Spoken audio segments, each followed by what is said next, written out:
27ویں شب کو 12 رکعت نماز 3 سلام سے اس طرح ادا کریں کہ ہر رکعت میں سورہ فاتحہ کے بعد سورہ قدر 1 بار اور سورہ اخلاص 15 مرتبہ پڑھیں اور سلام کے بعد 70 مرتبہ استغفار پڑھیں۔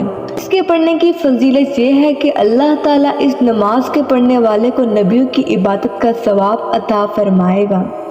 اس کے علاوہ 27ویں شب قدر کو 2 رکعت نماز پڑھیں، ہر رکعت میں سورہ فاتحہ کے بعد سورہ قدر 3 بار اور سورہ اخلاص 27 بار پڑھ کر گناہوں کی مغفرت طلب کریں۔ اس نماز کی فضیلت یہ ہے کہ اللہ تعالیٰ اس کو پڑھنے والے کے پچھلے گناہوں کو معاف فرما دے گا۔